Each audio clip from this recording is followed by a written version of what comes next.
All right. That means some Saratoga sparkling. Dude, that stuff, it's like nuclear. Like, it's so carbonated. It's one thing I've noticed about that, because like I only drink it on the ones that you buy. I don't normally buy just because I buy the other seltzer, and like I feel like it's so much more carbonated. You seen their marketing? No, I see that they have like, when they're in the store, I see they have like the big display or whatever, like the circular display. Their marketing is so nice. Like, check out their Instagram. It's like freaking beautiful marketing. The only reason I buy it doesn't taste good. What happened? No, I feel like I would buy a brand. Oh, wow, that is, wow. I would buy a brand with really good marketing. Somebody did a still life painting of a Saratoga next to a banana. Yeah, I saw that. You keep up to date on this? I don't know. I got them on Instagram or something. Yeah, it's good yeah, it is nice. So, I mean, both of us are like, you know, a sucker for aesthetic anything. Yeah, it was good. 60,000 followers. It's amazing I feel like a lot of the marketing that we see now is like, especially we talked about like Liquid Death. You know, like we see a lot of marketing with water. I don't know why. It's just like such a simple thing that people do a lot with. Well, I mean, to break into the beverage space in general is extremely competitive, but to break into the water space is like absurdly competitive. Yeah. Like, you're taking like the biggest commodity out there. It's all branding. So maybe this is me not understanding the market, but if you wanted to start a water company, if you like own a spring or something, is your product not free?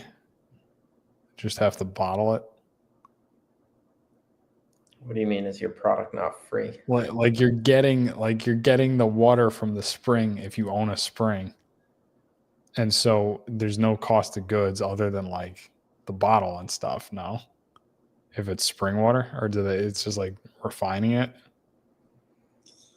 Well, I mean, there's the process of bottling it and packaging it, and I mean, I'm sure there's got to be costs associated with extracting the water from the spring, and if you want to do that in any sort of volume, there's going to be massive labor costs. But it always says like when you get spring water, it says like bottled at the source.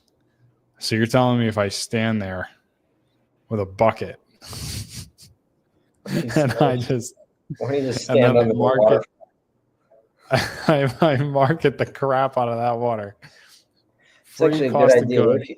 What if you did a marketing scheme where it's like you're standing under the waterfall, just like screaming? I'm just screaming. I'm not even bottling the water. That's like the ad, though.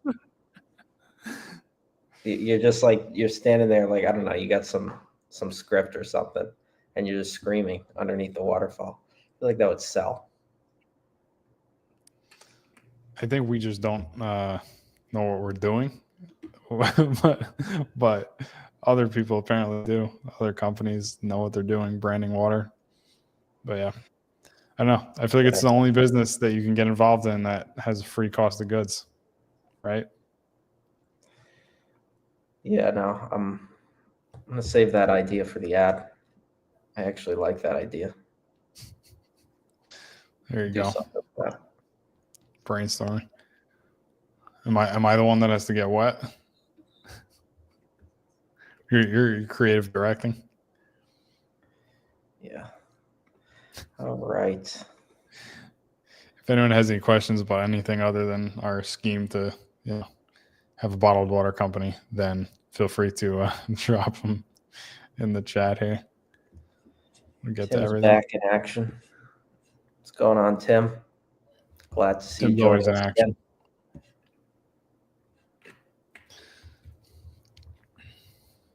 I had this thing where I, for some reason, thought that we didn't. I think because I was away last week, I thought we didn't do this last week. It feels like 2 weeks for me, but we've been going on now for, what is this, week 44. So quite a lot of knowledge and different things in the last. Kind of wonder if anyone's watched. We've had a couple people that said they've watched everything, start to finish. So it's crazy. Even I wouldn't do that. Yeah, I mean, you got to be pretty dedicated to watch anything from start to finish. So anybody doing that, we really appreciate it. It's like, but Yeah. you can get a lot of value from this. We source brands that we would actually reach out to. Mm-hmm. None of this is fabricated. I don't we're not plotting or planning what brands we're going to find. It's completely straight from the hip. And we're just finding brands that we would literally contact ourselves. Yeah. Yeah. Senna in here off of YouTube said water should be our birthright. That's kind of, I mean, I think that it's an interesting thing because you look at it marketing wise, and you always hear the example of if you are, dying of thirst in the desert, you're going to pay a hell of a lot for some water. But if you're just, it's there and you don't need it, it's not valuable. But yeah, the everywhere in between, from getting something for free to selling it for a premium, it's an interesting commodity. It really is, because the price is all, I feel like it's extremely demand based. Price of water. Yeah, it's just it's quite literally water. What happened? No, nothing. I was going to say, because it's quite literally all marketing. It's but yeah, I mean, honestly, it should be. It's a necessity, but yeah. Yeah. On another note, why is Pattern such a big business? I mean, it's kind of like asking, why does Coca-Cola, I don't know, why is any business big? I mean, their business model is accelerate brands, right? So they run a brand direct business model. They obviously have their hands in everything from software to, logistics to everything in between. But the core of their company is, in fact, a brand direct wholesale. I mean, they are a company that I'm just pull up their website on my screen here. All right.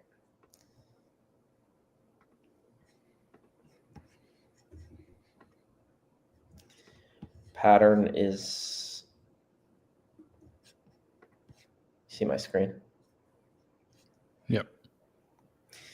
Pattern is a company that is branded towards accelerating brands. That's their slogan. We went to the Pattern event. That was almost a year ago now. Yeah. Yeah, Utah. I mean, they got all kinds of programs. They are,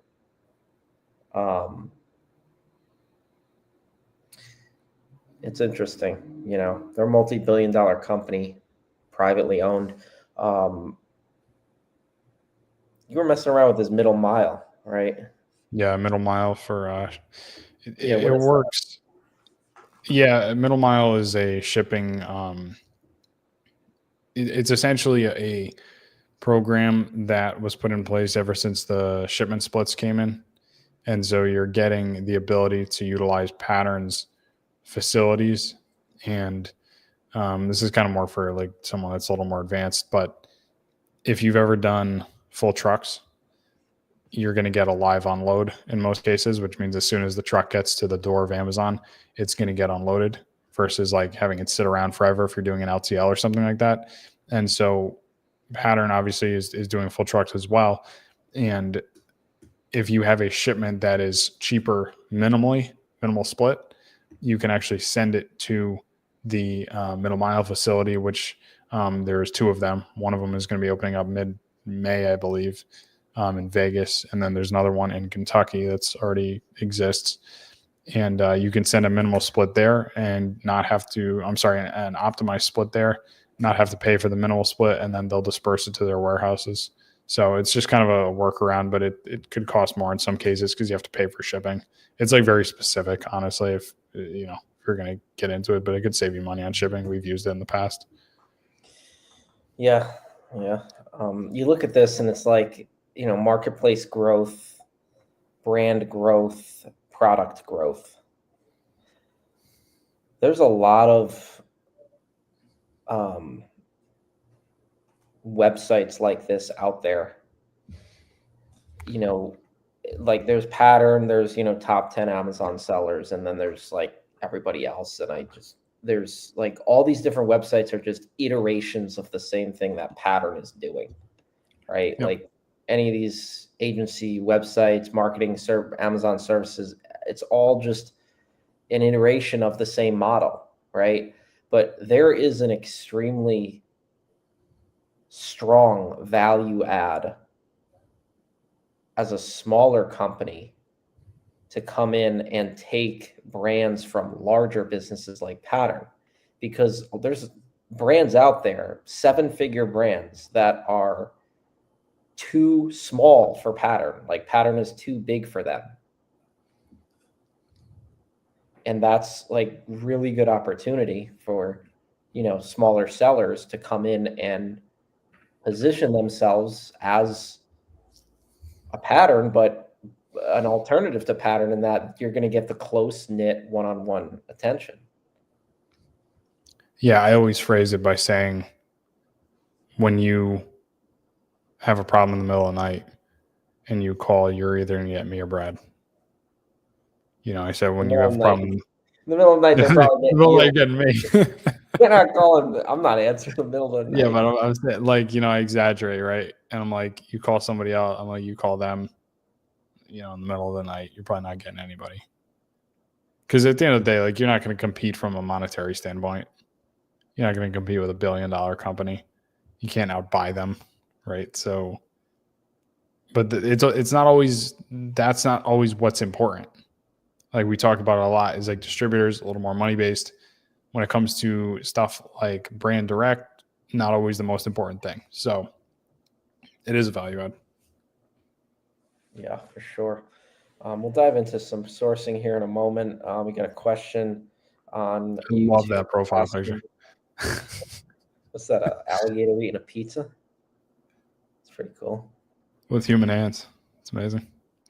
There's just a lot going on. Yeah. What are your thoughts on wholesale on Walmart? Less competition. Yeah, Walmart's a good opportunity. We're actually bringing somebody on in a role that she has experience with Walmart. So, Walmart is definitely a platform we're looking to expand into. It's definitely a value add for a lot of brands.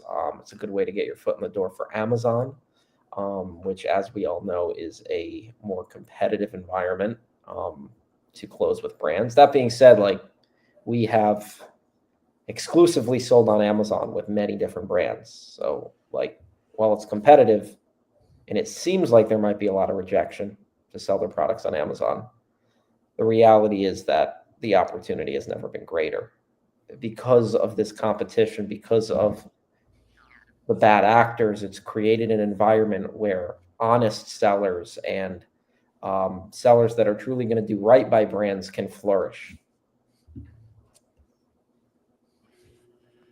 Yeah, it's also kind of a risk mitigation too. If you're concerned about maybe diversifying. I mean, if you're doing everything right on Amazon, like you shouldn't really be too worried about that. But it's another platform. Yeah, just another boost in revenue, really. Maybe if you're a smaller seller, it could be sort of a risk mitigation. But I mean, for a lot of sellers, it's like, we're always going to be doing most of our business on Amazon, even if Walmart takes off. So why don't we dive into some sourcing here a little bit? Yeah, Tim, thanks for said enjoyed watching the trip vlog. Thinking about doing more stuff like that. I don't know. It's kind of a different style, but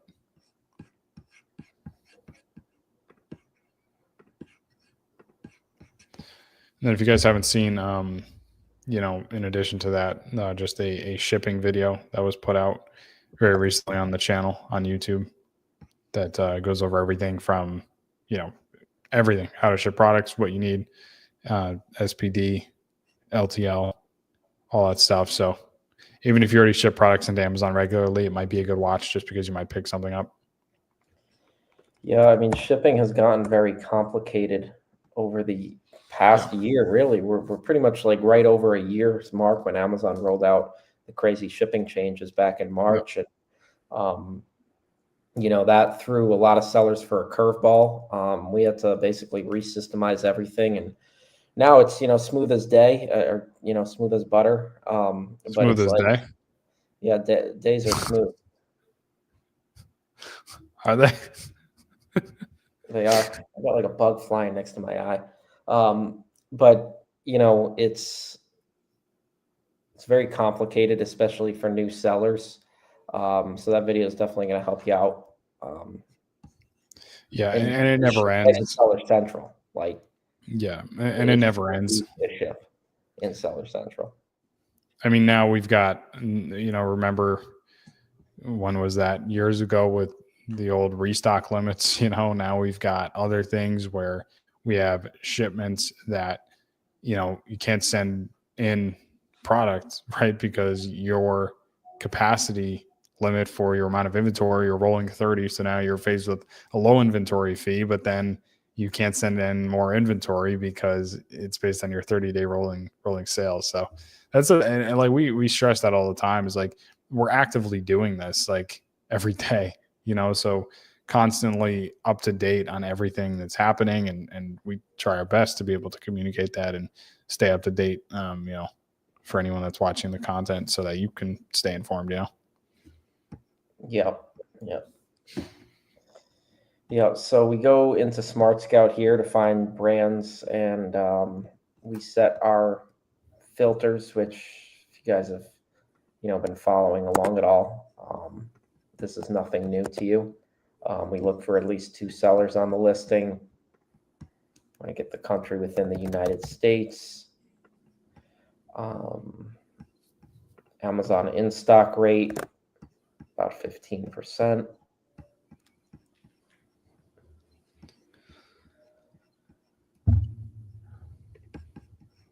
And our monthly revenue will set right around this range to focus on those smaller to medium-sized brands. And then we'll hit apply. US. Starting to feel some tariffs a little bit. Had a few price increases this past week with some brands. We'll see how long all that will last. Yeah. As you're searching here for some brands, I'm just going to answer this in the chat here. It says, is it more effective to present ourselves to brands as an expert seller in a category or as a brand management agent in a broader perspective? It's a good question. So I believe that, depends on how you want to approach your business, right? I think either of those options are good. I think they're a lot better than presenting yourself as something you're not, which is being in whatever industry that the brand is in, which is something we used to do at the beginning when we didn't really know what we were doing. So if you're taking a approach where you are very category specific, which, I don't really recommend that you do at the beginning because it limits the opportunity. you should be going broad, I think, at the beginning to get as much opportunity as you possibly can with different brands. But if you are within that particular category, let's say you have a industry specific website or something like that, then you can definitely use that as value add to brands because you understand the industry. We don't do that. We are category agnostic, and we look at it from the sense of e-commerce experts. And you said brand management. I guess I don't really use the term brand management, but brand representation and growth, I guess. We're kind of walking hand in hand with these brands to improve their presence on the platform. So also Megami's a big brand.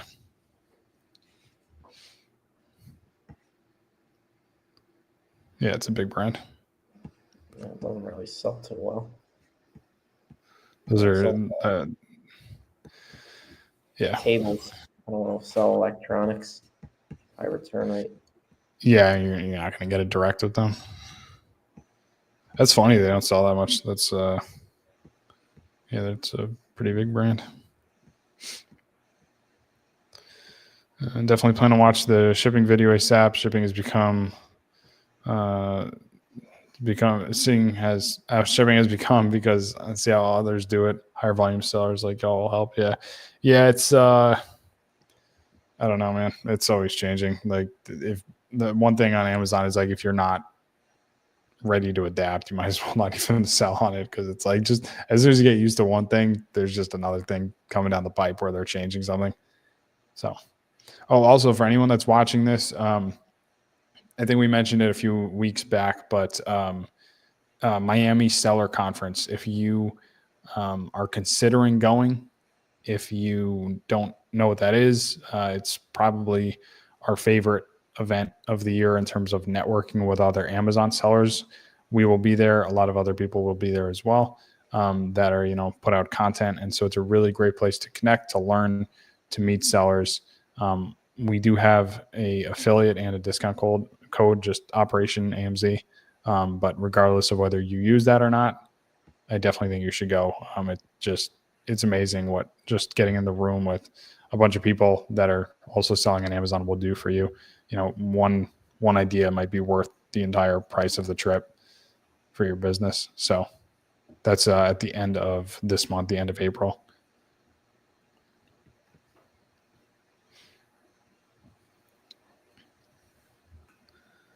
So I'm kind of looking here for lower brand scores. I had clicked on this thing before because the name just looked a little obscure. I mean, the sell price isn't too great. So, I mean, I'm not in love with it. We'll keep going here, see what else we could find. Pop back in here for a second. Yeah, I always try and look at it, especially like, you look at it from a SKU perspective, and like we're always a fan of a higher price and lower SKUs, or lower SKU count. But I always try to look at like the multiplier between the sell price and then what Amazon says. So if it says like 1,000+ units bought a month, I lowball that. I take 1,000 times our $13, $14 sell price. It's roughly $14K gross per month times 12. I figure you got a 10% net margin, and you kind of work backwards on the numbers from there. But they have a lot of products. Yeah. Wow, we got something going on there it's an IP complaint right there. Yeah, for sure. Look at that. Wow. So, all right. So let's talk about this a little bit. So what is that from the perspective? What do you see that as from a brand perspective? If you're pitching this brand, like, is that a value add to you? To me, if I'm pitching the brand, you mean? Yeah.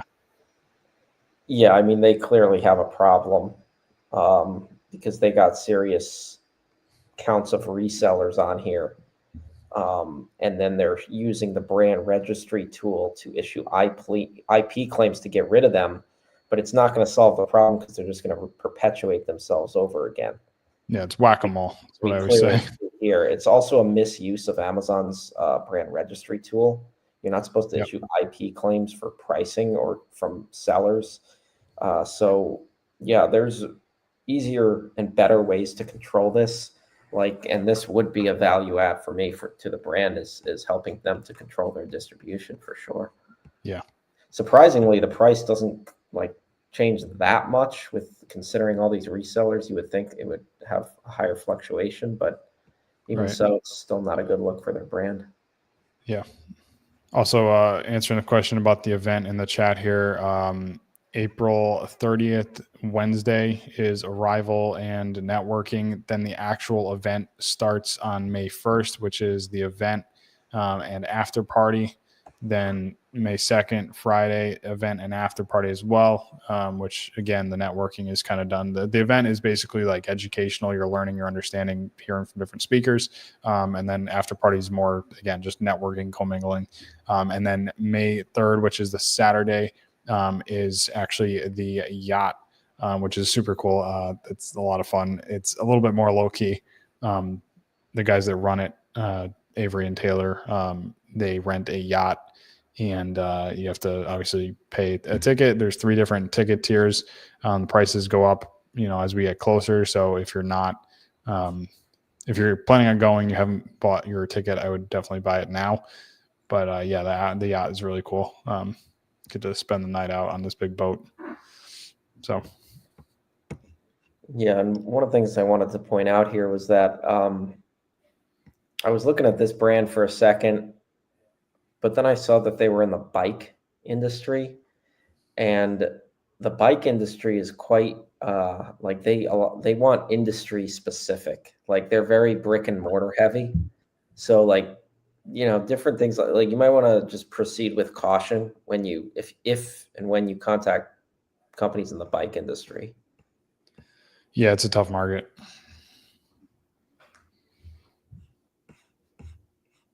And this is literally the process. Like, anybody watching is we're literally What's that cutting board one? scrolling. The one above that? That just looks interesting to me. They're pretty big. Yeah, I've seen them before.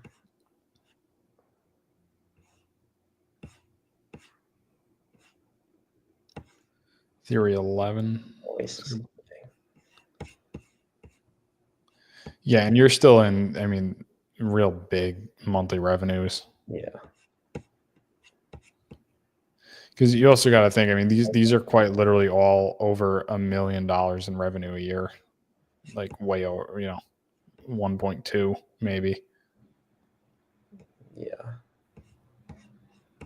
Like these are all exclusively 6-figure plus profit accounts. So like you don't have to necessarily shoot for, something like that every single time. Yeah.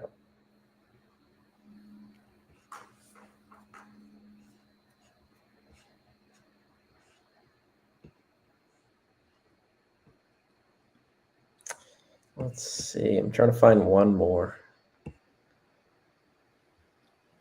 What's that?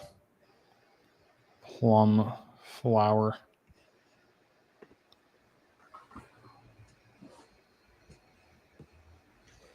Not in love with this from a compliance standpoint.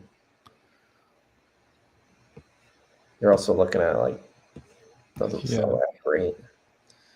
Yeah, it's okay. Anything, and when you say compliance standpoint, Brad's just talking about from a terms of service product standpoint, supplements and things of that nature tend to have a little bit more compliance related to them.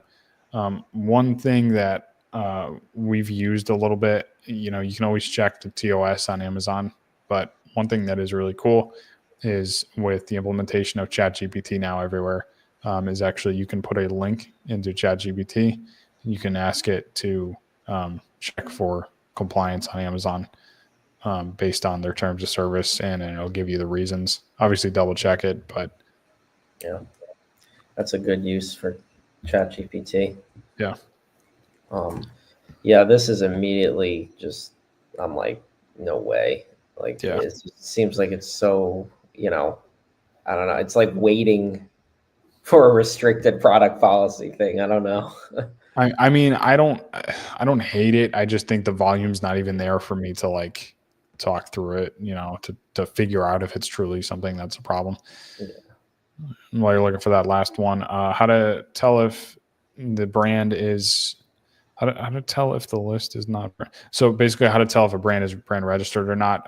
Well, the two signs that a brand is brand registered for sure is a brand store as well as A+ content.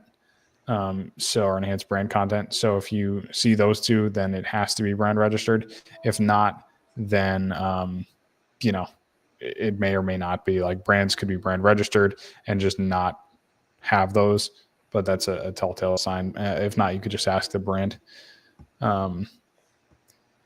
Question: how can we learn more about what would be considered the appropriate use of brand registry rules other than Seller Central articles? How could we learn what is a valid IP complaint situation?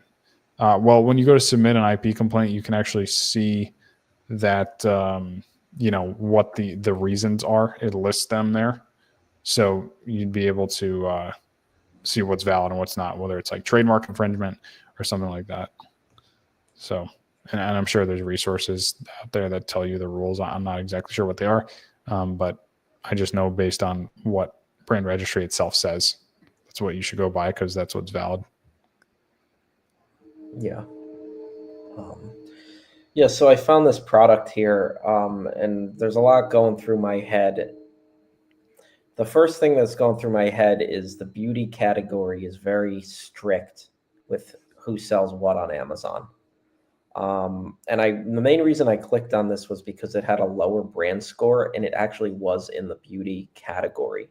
So a lot of times we see in the beauty category is these brands have an extremely tight control over their Amazon presence. Everything's extremely well optimized. They're usually selling themselves on Amazon. So a lot of these beauty companies go direct to consumer on Amazon themselves.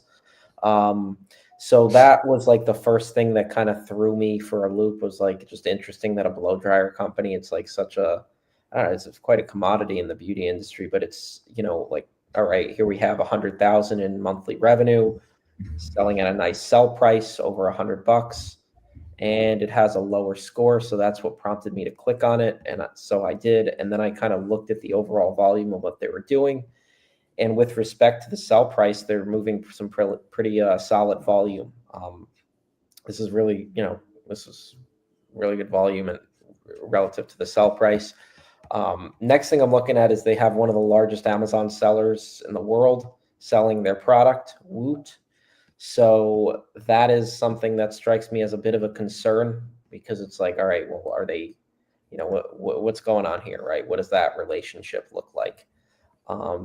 I then look at, who else is selling the product, and it looks like it's mostly kind of beauty specific. Maybe you have like a general store here, so the final thing where I'm like, okay, this would like solidify me to reach out to this brand, is because we've already recognized that the volume is there, the sell price is there. It's selling $100,000 in sales every month, but their listings are completely atrocious. Mm-hmm.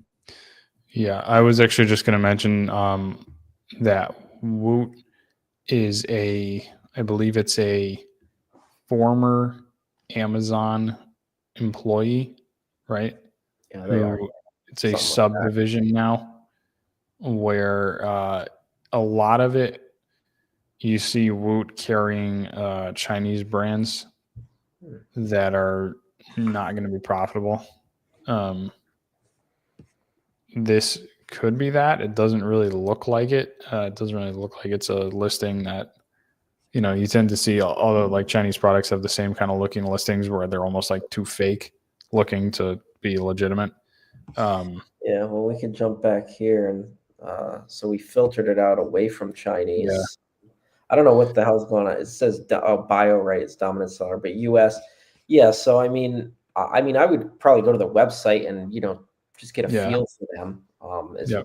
the one thing I would do, but like this is just throwing me off so bad. Like how bad this image is. It's so blurry, Yep. and it's selling well. Like I mean, I don't know about you, but first thing I would do is I would go to the brand's website and just kind of get an idea of if, hey, is it like what's the nature of what's going on here, right? Right. So Yeah. And here too, it says, hi, Brad and Brandon. I'm a Filipino VA working for an Amazon FBA wholesale employer. I've closed a couple exclusive accounts, big brands, and a few more pending. Your videos helped me so much. Thank you. Yeah, no problem. That's awesome. Good stuff. Keep going. Just about the outreach, Yeah, so if we look at the website here, they're actually an Italian brand. I like that because, first of all, their website looks pretty good. They have some nice graphics. Not the best in the world, but they do have some nice graphics. That's a nice blow dryer.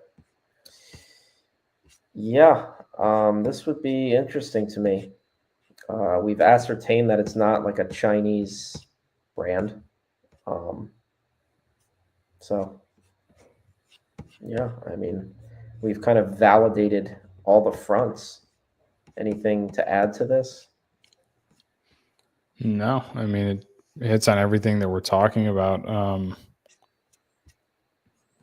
The only thing that it is, like I said, kind of weird that Wood is on it, but yeah, I don't think it's also merchant fulfilled. So it's like not, from an FBA standpoint, if you're FBAing the product, it's not really going to be competitive. So. Yeah, no. And again, like this is a perfect example, right? Like if I was sourcing by myself, I would have just called them. Like these are the brands we like, not this brand, but like these are the kinds of brands we are contacting. Mm-hmm. So for anybody watching or tuning in weekly or just, we try to talk you through our thought process so that you can better understand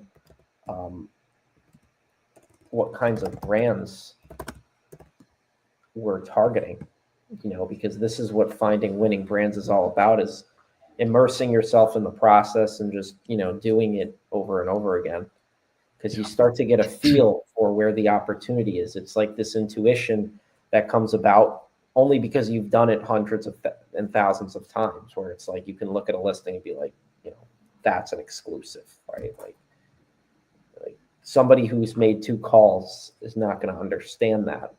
But when you source and contact hundreds and thousands of times, it's like it happens in a split second. Yeah, I will have terrible calls where they get, mad and hang up the phone on me, and I will end that phone call and be smiling ear to ear because I know that that's an exclusive in the making. It's a weird concept as someone who has not it's almost like delusional, you know what I mean? But at the same time, like you've done it so many times where you just know and understand. Had one of those today where it's like, and it was on, since Monday, that was call number, I don't know, 68 or something like that, right? I made 75 calls between Monday and today. And it took that long to get to a call like that, which is normal. So just don't give up.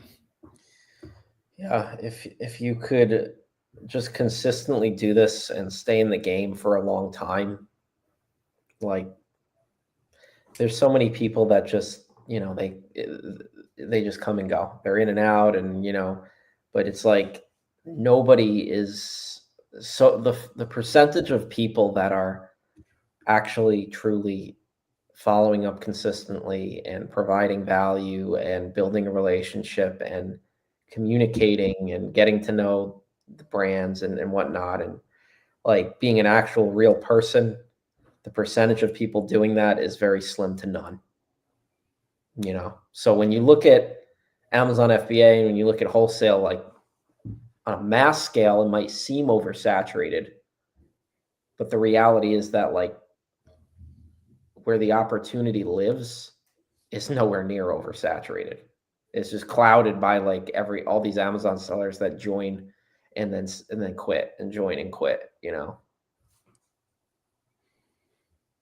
Yep. Another question in here. I've always wondered how the warranty process works in the home appliance and electronics category, or actually, I'll add to that. I'll say any category for that matter. Is it the responsibility of the manufacturer, or is it our responsibility? Well, it gets tricky with Amazon because Amazon wants to just give the customer everything. So it's all case by case. You can work with if the manufacturer does maintain a warranty, they should be able to cover the product for you, but you would have to get it back from the customer and then send it back to them to get it under warranty. So it gets kind of tricky, when you're selling on Amazon, maybe for a merchant fulfilled offer, right? It might be easier to get that product back quicker. But it's like if you get a return on Amazon, it's unfulfillable. Like that thing's going to sit in unfulfillable for a little while. Then you have to get it back, probably with tons of other SKUs. Like, I mean, we barely have any like warranties. The only thing we're doing is like if the product, we have agreements with the brands where I guess you can think of that as a warranty. Like if the product comes back as defective or damaged from the customer, they will replace the product 1-to-1, So it's not really an official warranty that we're working under. It's more so like an agreement. Yeah, communicate with your manufacturer, your brand. Yeah. And Tim's asking, is it normal for me to feel somewhat intimidated by the hair drying brand size? Is there size of no concern for your consideration? So, there's a couple things on that. I'm looking at the Amazon volume, and that Amazon volume is not really intimidating because like all the signs are there. It's like within our range of revenue. Like that's a small brand in the grand scheme of things. That's like a puny ant brand in like the grand scheme of things. But I would go to their website, get a feel for them, get an idea of them, but just, and this is for any brand, not just that brand, like just, you're not going to know until you make the call, right? So getting out of the kind of the over analysis in the beginning stage and just getting more to just making the calls. Yeah. If you are looking at it from perspective of like, if I were to close this account today exclusively, I wouldn't be able to afford it. Well, when you get to that point, try and solve that problem. And like, I think to answer your question too, I think it is normal.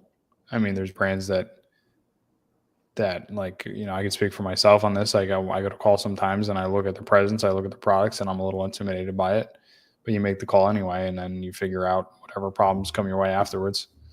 You don't want to create a problem that doesn't exist yet, which is you getting intimidated because of X, Y, and Z, because that problem doesn't exist because you haven't even picked up the phone yet. Yep. When is a foreign brand, or like when would you import a foreign brand basically? I probably wouldn't import, especially right now with the tariffs. I would just go to a distributor or I go to an importer who's already taking it in within the US. So that's what I would prefer to do. I don't think we have ever directly imported from another country. Yeah, I mean, we've gotten quotes on things and stuff, and it like just you like get to a certain point, you're like, this makes no sense. I mean, that's like the only way I see is that has to be an exclusive. Yeah.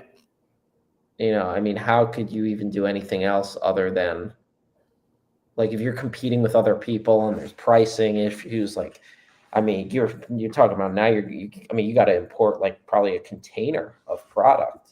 You're not going to import like a case. Like it's not going to be profitable, and especially now with tariffs, like we're not doing any importing. So work with a US based distributor, work with a US based importer. Don't be afraid to reach out to the brand, even if they're outside of the country, to get who is their US distribution partner. And you can still get an exclusive, by the way, with the US distribution partner on Amazon. Like that is fair game. If they have exclusive rights over the product, importing the product within the US, chances are they have the authority to give you an exclusive agreement within the US on Amazon. So Yep. that is certainly an opportunity.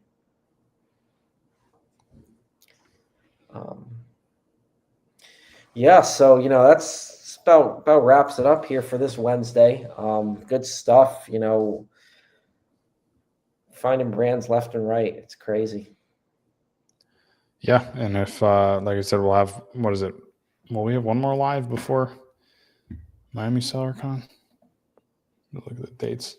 No, actually, next Next yeah, week we're going live from Miami, so join us down in the 305 for a live session. Looking forward to it. And like I said, I mean, if you guys are considering, and it's I'm not like, regardless of, like I said, whether you use our affiliate code or not, you will save some money with it. But even if you don't use it, like, go to this event if you are serious about selling on Amazon, just because I don't want to say it's